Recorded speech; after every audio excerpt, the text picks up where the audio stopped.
What deep dark secret did you learn about the seemingly perfect family? Growing up, there was this girl, Stella, who would sometimes leave with my grandmother and aunts.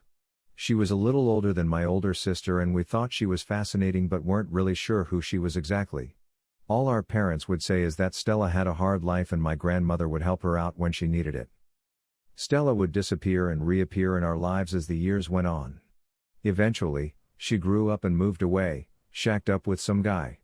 She'd periodically write for financial help and my family would always send her whatever they could. She had a lot of health problems, though, that made it hard for her to support herself. She got pregnant by some guy and had trouble raising her daughter so far away from anyone who could help.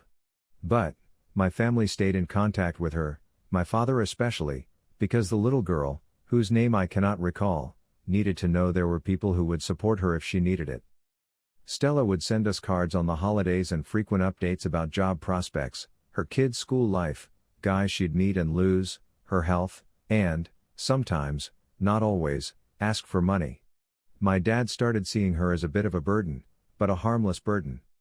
When her daughter graduated 5th grade, my dad sent a congratulations gift and a check for her college account. We didn't know if the money was actually getting put in the college account, but whatever. It was the thought that counted. When he didn't hear back from Stella for a while, he tried calling to see if she'd gotten the gift. He couldn't reach her and got worried. He finally called Stella's case manager, who Stella had mentioned in a letter, and asked her if Stella was all right. She's okay. She had a bit of a medical emergency, but it's being taken care of. That's good. We were wondering if she'd gotten the gift for her little girl. What little girl? Her daughter. Sir, Stella has never had a child. I remember my mom telling me about this and getting the saddest chills up and down my spine. We knew this child. We'd heard so many stories about her for so many years. Stella had created this endearing kid who we all wanted to see grow up to have a happier life than her mother. It devastated the family, particularly my grandmother. Husband, wife, 5 perfect kids. Always the center of attention at gatherings for all the amazing stuff their family did and how much money they could throw around. Each of the girls was forced to have at least one abortion each, some several. Finally, one put her foot down and had her baby and married the daddy and their family facade came crashing down. Sadly, one child is dead from drugs. One has 3 kids from 3 men. 3 are happily married and living far from their parents. Parents split after the mom's cheating escalated. All of that said, I'm not judging. Families have their struggles.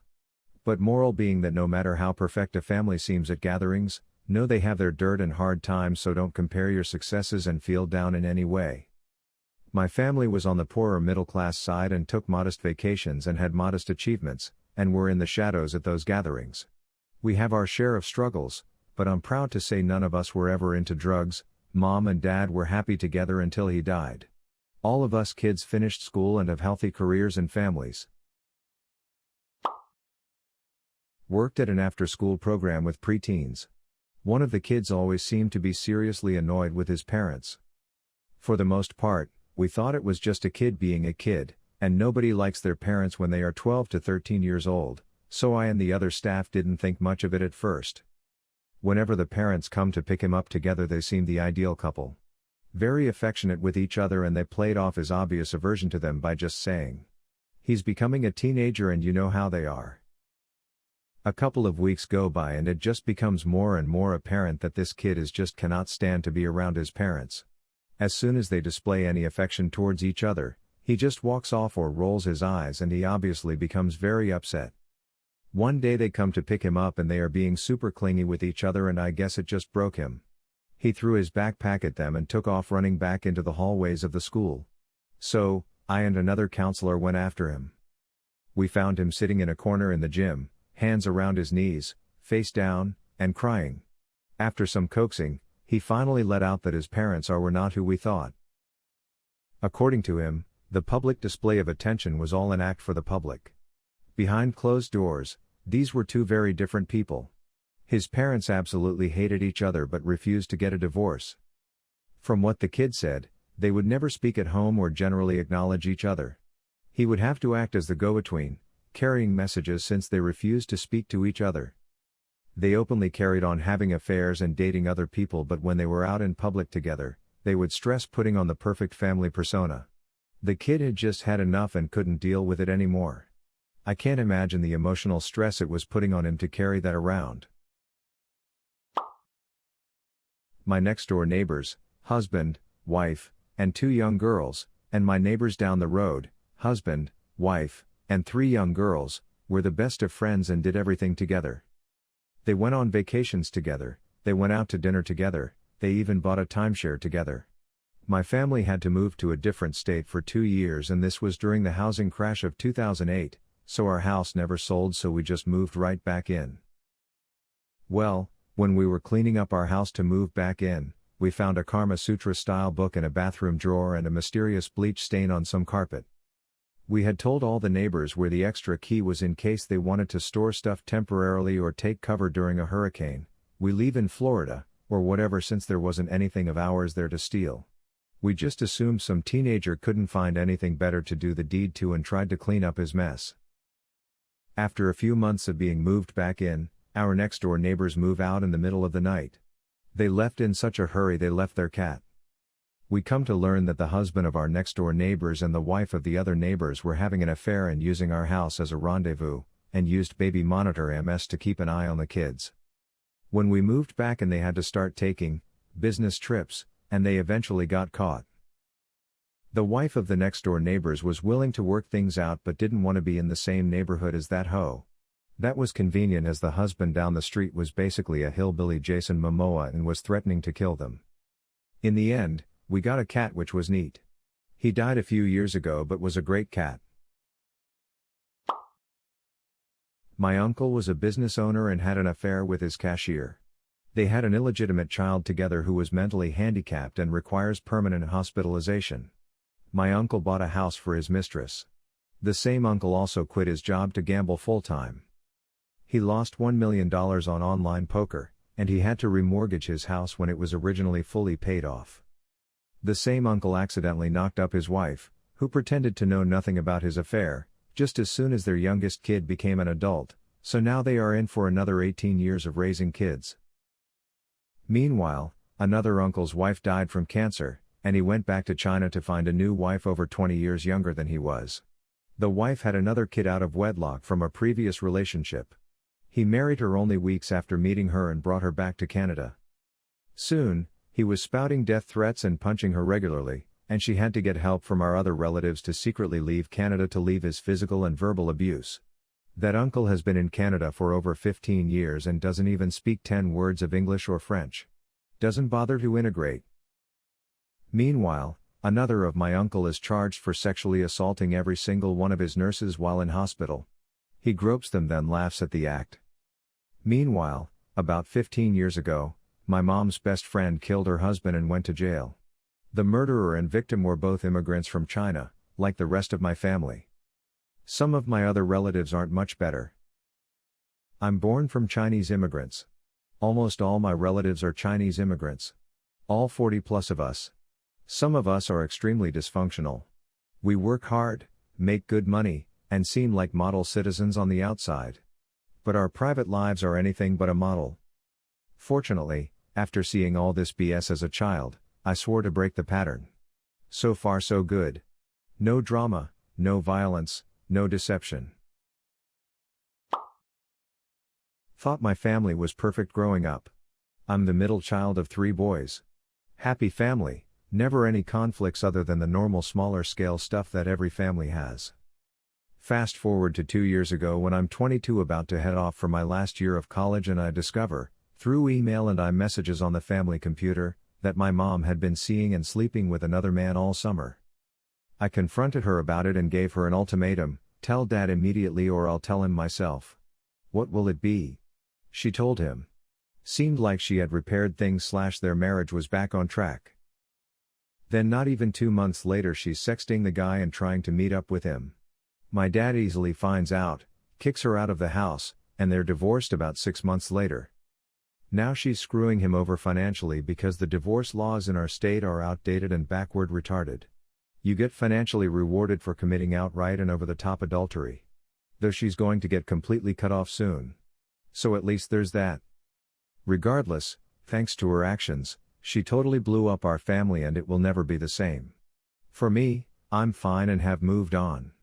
But I just cannot fathom the malice aforethought to do that to a man who's done everything for you for over 30 years. It's pure evil to be able to do that to another human being.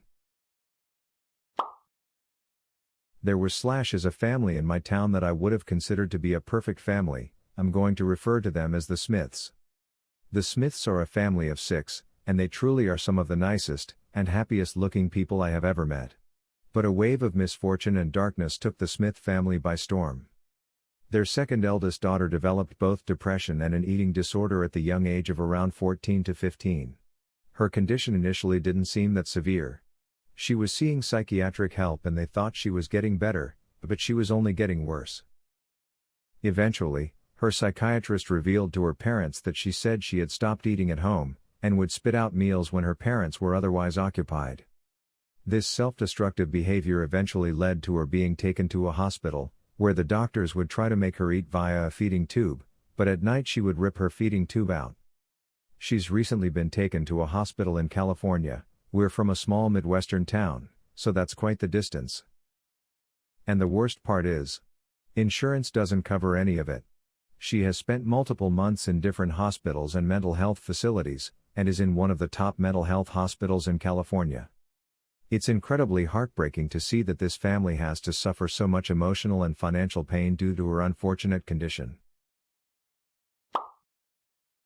This is about my BFF, who I'll call Honda cause that's been my nickname for her since I met her at 12 years old. Honda's dad had his own thriving small business that was growing leaps and bounds yearly. Her mom was a doting stay-at-home type while the 3 girls were growing up, but got a part-time administration job for a large company once her youngest got to grade 2. Parents are socially doing very well. Tons of friends in the community and church. Comfortable financially. Cute family. Looks perfect. Honda, 13 at the time, goes to our friend Jane's house once and is sexually abused by Jane's stepdad. Not clear on what happened as Honda has never felt comfortable talking about it, but she did say he touched her and that other things happened. Honda decides to press charges. Honda's parents tell her that although they believe it happened, they did not want her to press charges as it will make things awkward for them socially. Honda goes forward anyway and the case goes to court. Honda's parents to this day 20 years later have never once spoken about the abuse or court case. In the process of all this, 2 other girls, also friends of Jane's that Honda had not even known or been aware of, step forward and admit to also being abused by Jane's stepdad. And then it also comes out that Jane has been getting abused by him for years. This information is not allowed into the hearing for reasons my 13-year-old brain didn't get at the time and can't remember now. Honda's parents refused to participate in the hearing and refused to get her counseling as suggested by her representation. Honda went to court alone. The defense's case was Honda made up the accusations to get attention. To prove their point, the defense brought it to the court's attention that Honda's parents weren't even present in the courtroom on such a supposedly traumatizing day for their daughter because even they knew it was made up and didn't support her. Jane's stepdad is found not guilty. This leads to the 2 other girls and Jane not pressing charges as they felt that they didn't have a chance either. Man gets away with sexually abusing 4 girls under 14. About 2 years ago, my family got into a huge fight about inviting one of my uncles to my cousin's wedding, not my cousin's father. I never understood why one half of the family always said he was family and we still had to love him, but the other half said he was an a-hole and a liar and a monster. Turns out, that uncle had sexually abused 2 of his stepdaughters for years and beat my aunt nearly to death. So my father, his 2 brothers, and 5 of my uncles, and my uncle's father went out, drove from New York to Pennsylvania, and beat the living crap out of him. They dragged him out of his house in the night, beat the crap out of him, and told him to never come back. When this wedding came around, half of my family was all, "Oh, he's family. He just made a mistake. We gotta respect our blood." While the other half was like, "Hell nah." This family feud is still going on 2 years after the wedding, and certain family members still don't come to events because of it. Okay, So I know this really rich family that ran this extremely massive company. Not own, but run a branch of it. First off, they told me they didn't hire non-whites, non-Brits, or gays, and they didn't allow women to work any high-pay roles. They don't deserve it apparently, or any of the easy laid-back roles such as office as opposed to the kitchen. They don't deserve it apparently, or outdoor jobs, they're too delicate apparently. They had a shit ton of dark secrets. There was a ridiculous age gap between the central man/father and his second wife. The way she acted was terrifying. It really did seem as though she was frightened of him. She asked him for permission to do anything. He was also a firm believer in poor people deserving to be poor. He knew about the poverty cycle but believed it was essential. There had to be poor people, and they had to be kept that way generation after generation. It was simply just their fault for being born poor, and even their kids should suffer. Now he left his first wife after cheating on her with the second. But by left I mean abandoned completely her and their kids. He goes on all the time about how these kids who he abandoned at the ages of 2 through to 7, were disappointments to him and he hated them despite not having had any contact with them since. How the hell can a 2-year-old kid be a disappointment? His ex-wife now lives in poverty and he somehow got out of any child support. Now, the kids and teenagers in this family are so messed up it's tragic. They've been sexually abused and had that covered up. Some of them are anorexic, and some of them are just plain walking in their parents' footsteps evil. Homophobic, sexist, racist, hateful, sociopaths. One of them messed up his ex so bad she now can't have kids. I don't know how he did it. Just that's the result. I know this from my time spent with them while being close friends to one of the teenagers when I was in secondary school. I went round to their house, mansion, and when they get drunk they spill things. Plus he told me a lot. He was homosexual but had 3 beards the time I knew him cause he was constantly in denial as he hated gay people.